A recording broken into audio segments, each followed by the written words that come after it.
สวัสดีคุณผู้ชมครับผมนิตินายช่องนายนิชีวิตไทยในสวีเดนหลังจากที่พาคุณผู้ชมไปชมคลิปบรรยากาศเกี่ยวกับหน้าร้อนที่สวีเดนแล้วนะครับที่เดินทางไปทางใต้เมื่อ2คลิปที่ผ่านมาวันนี้ก็กลับเข้าสู่โหมดทำงานนะครับกลับมาที่เมืองเสมอเกนเมืองที่ผมอยู่นะครับก็เป็นหน้าร้อนเต็มที่ณวันที่ผมถ่ายคลิปมาให้คุณผู้ชมได้ชมเนี่ยก็เป็นวันที่25 26แล้วก็วันที่27เดือนกรกฎาคมนะครับอาจจะลงช้าไปนิดนึงนะครับต้องขออภัยด้วยพอดีวันนี้เขามีงานคอนเสิร์ตใหญ่นะครับที่จัดขึ้นที่ฝั่งตะวันตกของประเทศสวีเดนนะครับก็คือที่เมืองเสมอเกนที่ผมอยู่เนี่ยนะครับชื่องานว่างาน Amaze Festival นะฮะซึ่งจัดขึ้น3วันนะครับแต่2วันแรกนี้จะใช้ชื่อ Amaze Festival นะครับแล้วก็อีกวันสุดท้ายวันที่27เนี่ยจะเป็นอีกชื่อหนึ่งนะครับซึ่งทั้ง2งานเนี้ยก็เป็นครอบครัวเดียวกันนะครับอันนึงเป็นของน้องชายแล้วก็อีกอันนึงเป็นของพี่สาวเขานะครับเป็นคนจัดที่คุณผู้ชมเห็นอยู่นี้ก็คือผมเตรียมซอสผัดไทยไว้นะครับซึ่งจะเตรียมไว้ค่อนข้างเยอะนะครับเพราะว่ามีงานใหญ่แบบนี้ก็จะมีลูกค้าเข้ามาค่อนข้างที่จะใช้ได้นะครับก็ถือว่าเป็นวันที่ดีที่สุดวันหนึ่งของปีเลยนะครับ3วันนี้ก็เป็นวันที่ถือว่าทำรายได้ให้ผมก็เท่ากับถ้าเป็นหน้าหนาวนี่ก็คือผมทำงานเกือบ2เดือนเลยนะครับที่ผมทำงานแค่3วันแต่ว่าคือคนที่มาร่วมงานก็น่าจะประมาณวันละประมาณ10,000คนนะแต่ว่าหลังจากที่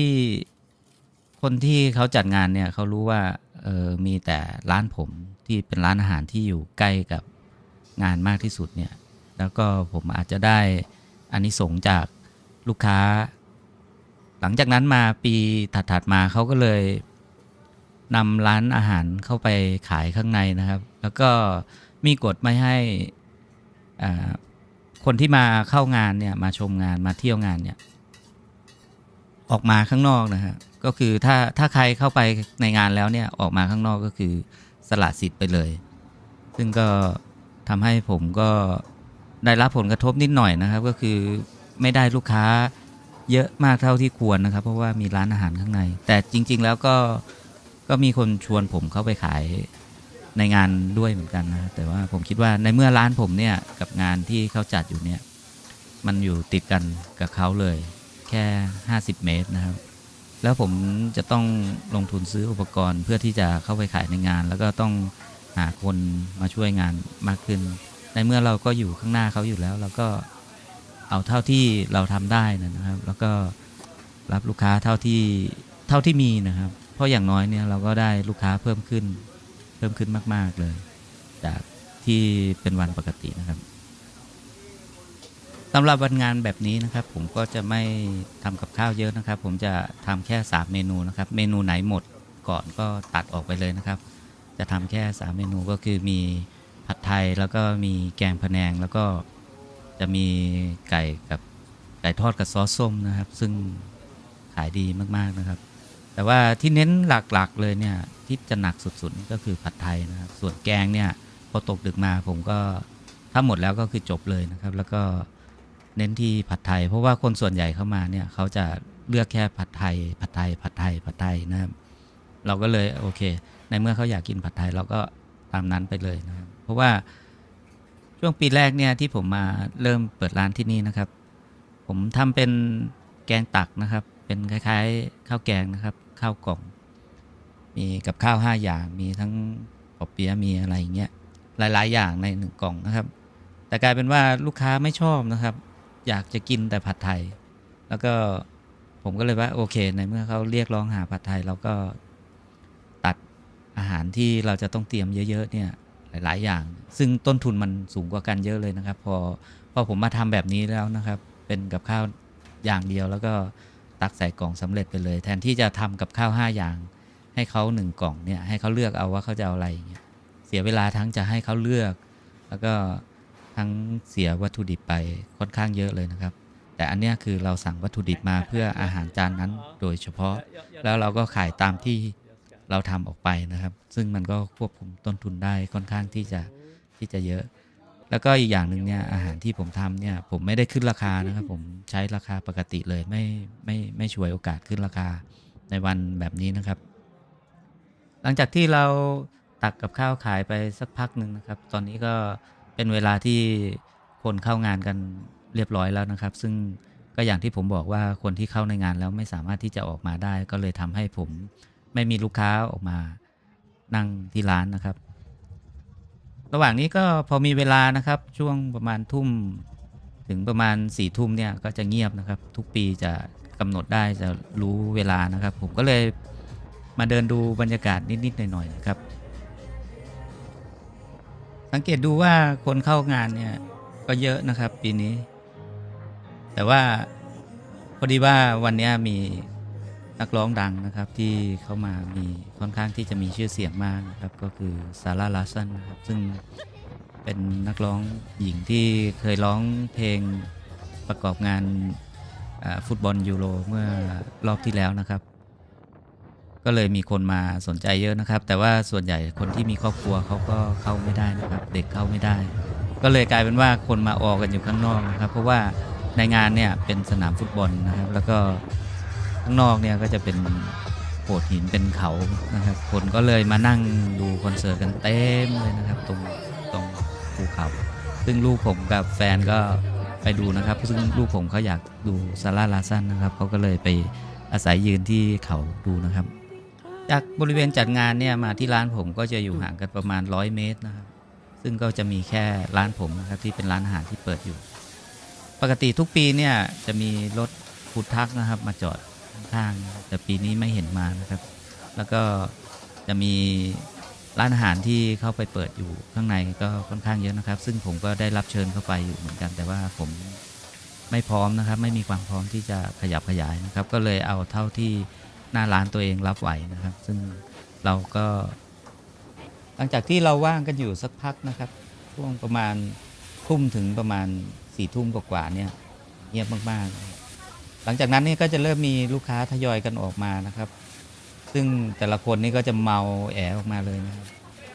แล้วก็บางคนเนี่ยเขาไม่ซื้อกับข้าวข้างในนะครับเพราะว่าขายค่อนข้างแพงเขาก็จะเห็นว่ามีร้านอาหารอยู่ตรงเนี้ยเขาก็จะดูไว้แล้วก็เตรียมตัวออกมาบางคนเขาก็จะออกมาก่อนนะครับเพราะว่างานมันจะจบช่วงเที่ยงคืนเนี่ยถ้าออกมาพร้อมกันเนี่ยก็จะมาออกันอยู่ที่หน้าร้านนะครับบางคนเขาก็เลยออกมาก่อนนะครับหรือว่าบางคนเนี่ยเขาไม่อยู่ต่อเพราะว่าเขามาเพื่อที่จะรอดูศิลปินที่เขาชอบนะครับพอศิลปินที่เขาชอบเล่นจบแล้วเนี่ยเขาก็ออกมาจะไม่อยู่รอจนครบทุกคนนะครับส่วนใหญ่ก็จะดูกันสักพักหนึ่งแล้วก็พอศิลปินที่ตัวเองชอบเล่นเสร็จแล้วก็ออกมาเลยนะครับตอนนี้ก็จะเริ่มเห็นลูกค้าเริ่มทยอยกันออกมานะครับซึ่งก็ปีนี้ก็ค่อนข้างที่จะสะดวกราบรื่นนะครับเพราะว่าเรามีประสบการณ์มาก็4 ปีแล้วนะครับก็ปรับปรุงกันมาเรื่อยๆนะครับจากที่ขายเป็นข้าวกล่องนะครับเป็นข้าวแกงปักแล้วก็รู้สึกว่ามันไม่เวิร์กนะครับพอเราทำเป็นข้าวแกงตักเนี่ยมันจะต้องมารอเขาให้เขาเลือกนะครับว่าเขาจะเอาอะไรนะครับซึ่งคนเมานะครับคนที่มางานนี้เมาทุกคนนะแล้วก็คนที่นี่เวลาเมาแล้วเมาทิ้งตัวหนักๆมากเลยนะครับเพราะว่าเขาดื่มกันเต็มที่เลยนะครับเพราะว่าเขาถือว่าเขามาเที่ยวงานมาใช้ความสุขนะครับให้เต็มที่นะครับพองานใกล้จบเนี่ยบรรยากาศก็จะเริ่มคึกคักนะครับผัดกันเนี่ยกระหน่ำเลยนะครับกับข้าวเนี่ยผมก็จะตัดออกไป1 อย่างเหลือไว้2 อย่างนะครับให้น้องอีกคนหนึ่งช่วยทำไก่ส้มนะครับส่วนตัวผมนี่ก็คือผัดไทยนะครับแต่ว่าผมจะผัดใส่ถาดนะครับแล้วก็ไปให้น้องๆเขาช่วยกันตักนะครับใส่กล่องแล้วก็ขายนะครับตรงนี้ก็จะมีคนมาออกันตามหน้าต่างนะครับเพื่อที่จะมารัดคิวขอสั่งนะครับแต่ผมจะไม่ยอมนะครับก็คือให้เขาไปสั่งที่หน้าเคาน์เตอร์อย่างเดียวนะครับเพราะว่ามันจะได้เป็นระเบียบนะครับแต่บางคนก็จะมีมาแอบบอกว่าฉันจ่ายตังค์แล้วนะฉันมาเอากับข้าวที่นี่เขาบอกอย่างเงี้ยแต่ว่าเราไม่ทำให้นะครับเพราะว่าเรารู้ว่าเขามาหลอกเรานะครับ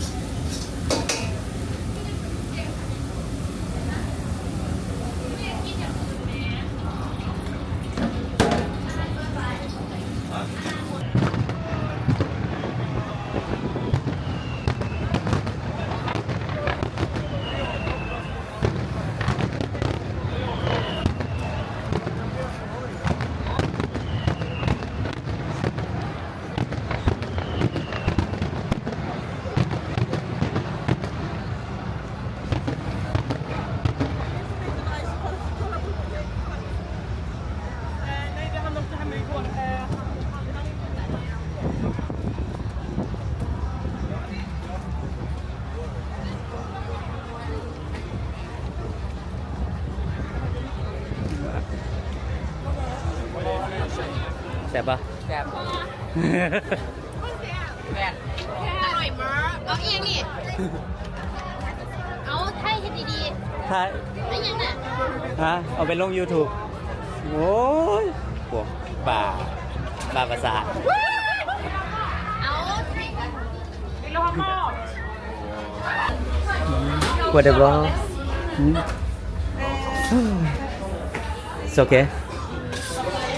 yeah I go now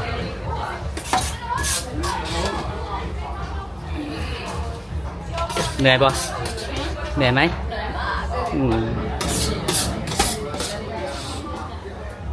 เหนื่อยไหมเอ็มมาโอ้ย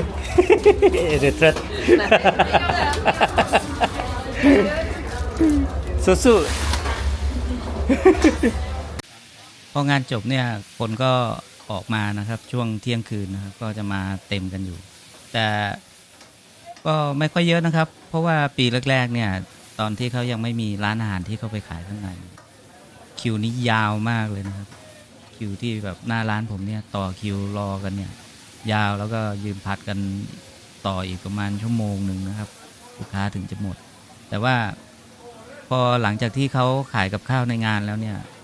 ลูกค้าก็น้อยลงนะครับ แต่ว่าก็ผมคิดว่าก็พอดีสำหรับเรานะครับสำหรับร้านเราเล็กๆมันก็ไม่งอมมาก เพราะว่าเราก็ไม่ได้จ้างคนเยอะนะครับเราใช้งานกันจริงๆแล้วเนี่ยคนที่ยืนพื้นก็จะมีผมกับน้องผู้ชายที่ทำอยู่กับผมนะครับมาตลอดส่วนแฟนผมแล้วก็เพื่อนของแฟนเนี่ยเขามาช่วยนะครับช่วงตอนเย็นนะครับแล้วก็จ้างเขาได้แค่นี้นะครับมันก็ประหยัดต้นทุนไปด้วยนะครับแล้วก็เราก็ได้รายได้พอสมควรเท่าที่เราทำได้นะครับตามความสามารถของเราแล้วก็สังเกตว่าปีนี้งานก็ค่อนข้างที่จะราบรื่นนะครับก็ไม่ค่อยมีคนเมามาก่อกวนมากเท่าไหร่นะครับก็มีเด็กเมานะครับแต่ปีนี้ค่อนข้างที่จะดีหน่อยนึงนะครับเพราะว่าบางปีเนี่ยคนเมาเนี่ยเด็กที่นี่เวลาเขาเมาเนี่ยเขาเมาหนักมากนะครับแล้วก็จะมีอาการที่ออกจะกวนๆนะครับแต่เขาจะไม่มีเรื่องนะครับเขาจะไม่มีชกต่อยไม่มีอะไรแต่ว่าเวลาเขาเมาแล้วเขาจะกวนมากๆนะครับถ้าเป็นบ้านเรานี่ก็คือถึงขนาดว่ามีเรื่องกันได้เลยนะครับแต่ว่าเด็กที่นี่จะเมาแล้วก็กวนเฉยๆนะครับแต่ปีนี้ค่อนข้างที่จะดีนะครับค่อนข้างที่จะดีไม่ทำให้ผมแบบโมโหมากนะครับแต่ว่าก็มีอยู่ช็อตนึงนะครับได้ออกไปวัดพลังซูเปอร์ไซย่ากันอยู่ข้างนอกอยู่หน่อยนึงนะครับกับเด็กที่เมาแล้วก็มาหลอกว่าจ่ายตังค์ไปแล้วแต่ยังไม่ได้กับข้าวอะไรอย่างเงี้ยนะครับแต่กะจะมาลักไก่นะครับแต่ว่าน้องผู้ชายที่ช่วยผมที่ร้านนะครับก็ต้องวิ่งไปเรียกตำรวจเรียก security มานะครับเพื่อที่จะมาช่วยนะครับแต่ว่าก็คงไม่มีลงไม้ลงมือกันนะครับเพราะว่าการลงไม้ลงมือกันที่เนี่ยมันจะทำให้ผิดกฎหมายนะครับแล้วก็เราก็แค่รู้นะครับเราก็แค่พาเขาออกไปนอกร้านแล้วก็คุยกับเขานะครับหลังจากงานคอนเสิร์ตจบลงไปเนี่ยก็จะมีลูกค้าต่อเนื่องอยู่อีกประมาณสักชั่วโมงนึงนะครับแล้วก็ทิ้งเวลาให้ผมได้เก็บร้านทำความสะอาดนะครับแล้วก็กลับบ้านไปนอนนะครับซึ่งทุกวันผมก็จะกลับไปนอนก็ประมาณตี 3นะครับในช่วงระยะสัปดาห์นี้ทั้งเตรียมของทั้งอะไรเนี่ยในงานคอนเสิร์ตเนี้ย